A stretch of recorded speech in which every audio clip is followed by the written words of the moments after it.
ternyata banyak di antara kita itu menjadikan ilmu, bau dari ilmu itu aromanya itu aroma dunia. Jadi mempelajari ilmu itu aromanya dunia. Hatta ketika mempelajari ilmu agama pun sekarang aromanya juga aroma dunia. Berapa banyak orang yang hari ini tuh sekolah untuk mencari titel. Boleh nggak kita mencari itu? Maka sesungguhnya itu dikhawatirkan akan merusak bagaimana niat kita ketika kita mencari ilmu. Karena sesungguhnya menjaga niat itu susah. Sekalinya kita kepleset dalam hati, ketika kepleset dalam masalah niat, kepleset hati itu lebih parah daripada keplesetnya kaki. Karena keplesetnya hati itu bisa menyebabkan rusaknya seluruh kehidupan akhirat kita. Masa depan kita rusak gara-gara masalah hati. Ya. Dan tentunya kita sampai paham kan, orang yang pertama kali menjadi koreknya api neraka itu siapa? Bukan pezina. Bukan pula peminum khamr yang menjadi koreknya api neraka pertama kali untuk dicemplungkan ke dalam neraka. Orang yang menjadi koreknya api neraka pertama kali yang dicemplungkan di dalam neraka adalah orang yang beramal besar tapi kepleset dalam masalah niat. Inna awalan nasi yukdo yaumal qiyamati salah satu. Orang yang pertama kali diputuskan nasibnya untuk dicemplungkan ke dalam neraka itu 3. Satu adalah orang yang berjihad, yang kedua orang yang mencari ilmu, yang ketiga orang yang bersedekah. Tapi orang yang jihad karena ingin disebut pemberani, orang yang mencari ilmu karena disebut sebagai orang yang alim dan solih, dan orang yang bersedekah itu supaya dia disebut orang yang dermawan. Kepleset dalam masalah itu, merekalah yang pertama kali mencicipi api neraka.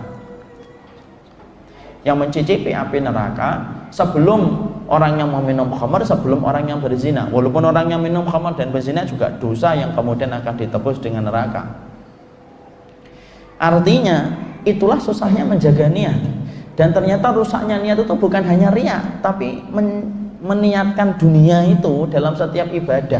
Itu perkara yang juga merusak niat. Dan kita khawatir kalau sudah meniatkan dunia, mungkin dikasih dunia, tapi tidak ada lagi balasan di akhirat.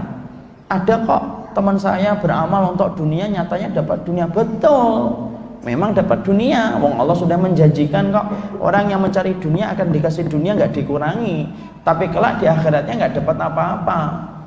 Surat Hud 15 dan 16 Allah menyampaikan, "Man kana yuridul hayatad dunya wa zinataha, nuwaffi ilaihim a'malahum fiha wa hum fiha la yubkhasun. Ulaika alladziina laisa lahum fil akhirati illan nar wa habita ma sana'u fiha wa batilum ma kanu ya'malun."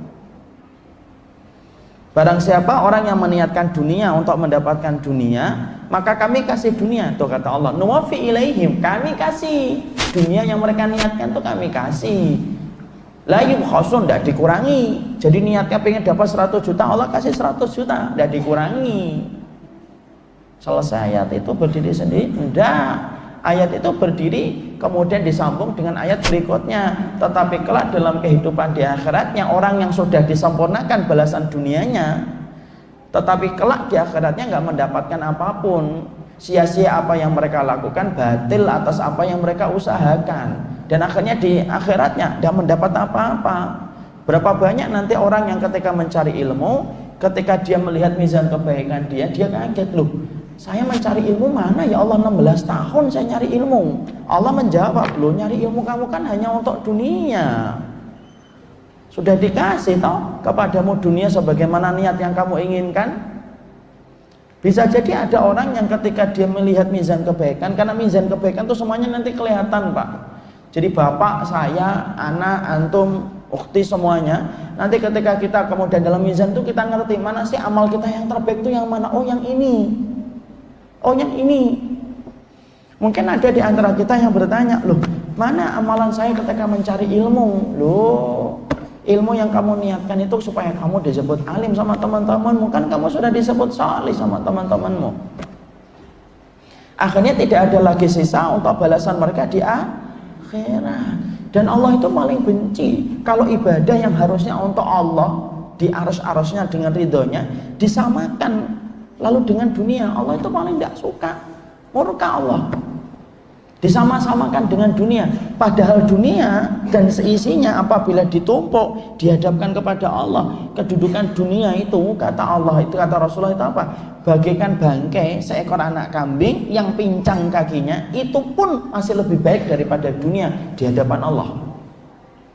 Lah kok tiga-tiganya manusia dengan lancang kemudian menyamakan ridhonya Allah yang begitu tinggi di atas arasnya dengan kemuliaan yang Allah tetapkan, lalu disamakan dengan dunia. Nah itu yang menjadikan Allah itu betul-betul marah dan murka kepada orang yang meniatkan seluruh perbuatannya bukan untuk ridhonya tetapi untuk niat selain Allah. Makanya Masya Allah, mencari ilmu yang pertama yang kita harus luruskan itu jangan karena dunia. Kalaupun kita dulu pernah menjadi produk yang salah dari orang tua ketika belum paham, cukuplah mata rantai itu diputus. Jangan sampai terulang lagi kepada anak kita. Dan saya sampaikan, memang apakah semua anak kita harus hafal Quran, Ustaz? Enggak lah. Bapak lebih tahu lah apa kemampuan anaknya. Tapi saya sampaikan, kalau anak bapak itu hafal Quran, hafal ilmu agama, Masya Allah besar itu keutamaannya. Wong sholat 2 rakaat sebelum subuh aja dunia dan seisinya kok. Tapi kalaupun anak kita tidak ada keinginan untuk belajar agama, maka tidak apa-apa, silakan di umum, silakan jadi arsitek, silakan jadi ekonom, silakan kemudian jadi dokter, tidak ada masalah itu. Yang terpenting bagaimana kita selaku orang tua selalu menyampaikan frame-nya itu jelas. Nak, kamu itu belajar bukan untuk mendapatkan nilai dan bukan belajar untuk mendapatkan profit. Ketika nanti kamu mudah kerja, masalah rezeki kamu itu ditentukan oleh Allah, tidak ditentukan oleh ijazah. Berapa banyak Pak orang yang hari ini ijazahnya hanya SMP, punya perusahaan besar, di mana karyawan-karyawannya justru mulai S2 dan S1. Padahal dia cuma tamatan SMP. Rezekinya mengalahkan orang yang S2. Bukan berarti kita meremehkan pendidikan, enggak. Yang ingin saya sampaikan, pendidikan itu bukan untuk mengatur dunia kita. Dunia kita itu sudah dijamin oleh Allah, Pak. Sama dengan anak-anak kita. Anak-anak kita itu rezekinya sudah dijamin oleh Allah. Jangan dirusaklah amalan anak kita ketika sudah susah payah dia sekolah. Bapak dan saya berkewajiban jaga niat anak itu. Nak, kamu kemudian ini sekolah dari jam 7 sampai jam 2, niatkan karena Allah ya nak. Karena hari ini ya Allah Pak, kalau niatkan karena dunia itu kasihan banget anak kita itu. Jam 7 dia sekolah, jam 3 dia pulang. Kadang-kadang masih banyak orang tua ngasih kursus lagi. Dengan tumpukan-tumpukan kursus yang banyak, seakan-akan itu Masya Allah. Dengan semuanya itu seakan-akan apa? Niatannya hanya untuk dunia, seakan-akan itu susah banget. Lupa bahwasanya Allah itu ketika mensifati dirinya Rozak, Allah juga mensifati dirinya Rahman. Kadang-kadang kita kan lupa Allah itu Rozak, betul Allah itu Rozak, tapi Allah juga punya sifat Rahman. Sifat Rozaknya Allah itu bersamaan dengan sifat Rahmannya Allah. Jadi pasti Allah itu memberikan kasih sayang kok. Ya. Jadi janganlah kita niatkan pahala yang besar. Anak kita SD, SMP susah sekarang, apalagi kita lihat kan anak kita ini sekarang SD-nya itu Masya Allah jam 3 coba. Sampai waktu bermainnya sudah hilang sekarang itu. Hanya untuk mendapatkan sesuatu yang tidak bisa mereka lihat pahalanya di sisi Allah. Jadi anak itu mungkin kalau kita salah nggak menjaga niatnya, anak itu nanti ketika meninggal dia ngelihat, saya sekolah 16 tahun, saya bahkan S2, berarti 20 tahun sekolahnya. Lu di mana amalan saya ketika 20 tahun saya sekolah dari pagi sampai sore itu? Ya kan kamu pengennya dapat duit. Udah kami kasih kerjaan kan untuk kehidupan kamu di dunia, dan tidak ada lagi sisa dalam kehidupan di akhirat. Dan itu yang dikhawatirkan. Cukuplah kita apa kalau dulunya kita tidak paham, moga-moga tobat kita mengembalikan dulu dari apa yang kita nggak ngerti.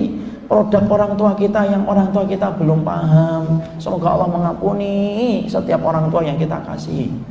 Tapi kita jangan sampai mengulang produk yang salah, sampai anak kita pun niatnya kita sekolahkan untuk dunia. Dan saya ingatkan betul, dunia anak kita sudah dijamin oleh Allah. Tidak perlu bagi kita untuk memberikan sesuatu yang Allah tidak pernah perintahkan kepada setiap orang tua. Allah itu tidak pernah perintahkan orang tua, pikirkan rezeki anakmu. Ada nggak perintah dalam Quran tentang itu? Tidak ada.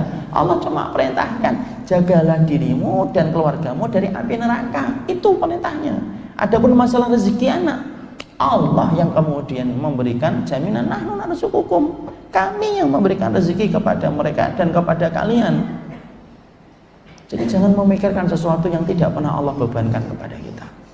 Makanya mencari ilmu diniatkan karena Allah, karena dia ibadah, dan ibadah itu Allah murka ketika diniatkan bukan selain Allah. Dan salah satu yang menggelincirkan hati orang yang mereka itu meniatkan karena selain Allah, yaitu adalah dunia. Jangan beramal, aroma dari amal itu adalah cita rasa dunia. Semua ibadah itu untuk akhirat. Ya, makanya saya nggak kurang sependapat kalau ada orang yang sedekah untuk dunia terus, tidak boleh lah. Sedekah itu untuk akhirat, Pak, supaya memadamkan api neraka, supaya kita dipanggil pintu sedekah. Bukan untuk memanggil untuk membangun dunia kita, Pak. Kalau kemudian dunia kita terbentuk karena sedekah, maaf loh, orang kafir itu jadi pengemis di pinggir jalan karena nggak pernah sedekah untuk jalan Allah kok. Sedekahnya mereka untuk memerangi agama Allah kok. Kadang-kadang kita saya dapetin video. Semoga Allah merahmati beliau dan saya. Ada sebuah video yang pernah saya lihat itu, naik mobil mewah gitu, terus kemudian beliau berkata, pengen mobil kayak gini, banyakin sedekah. Saya kan bingung, Pak. Sejak kapan Rasulullah itu memerintahkan kita untuk dapat dunia, kemudian Nabi ngomongnya banyakin sedekah. Tapi Nabi itu mengatakan apa? Ittaqun nara walau bisyakkin min tamr.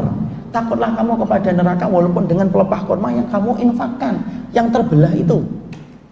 Niat sedekahnya untuk apa? Akhirat. Masalah dunianya Allah yang jamin, Pak. Dan kita harus paham, dunia itu dibagi oleh Allah bukan karena iman. Allah membagi dunia itu karena takaran takdir yang ditetapkan olehnya 50.000 tahun sebelum diciptakannya langit dan bumi. Jadi sebelum diciptakannya langit dan bumi 50.000 tahun sudah ditetapkan rezeki kita ini berapa sama Allah. Dan Allah menetapkan takdir itu bukan, Allah menetapkan dunia kita bukan karena takwanya kita, tapi karena takaran takdir. Sekali lagi, bagi siapapun yang merasa bahwasanya Allah itu menetapkan dunia karena iman, orang kafir itu jadi pengemis karena mereka tidak pernah beriman sama Allah. Tapi kenapa banyak orang kafir yang mereka itu mendapatkan dunia? Karena takaran takdir yang Allah tetapkan 50.000 tahun sebelum Allah menciptakan langit.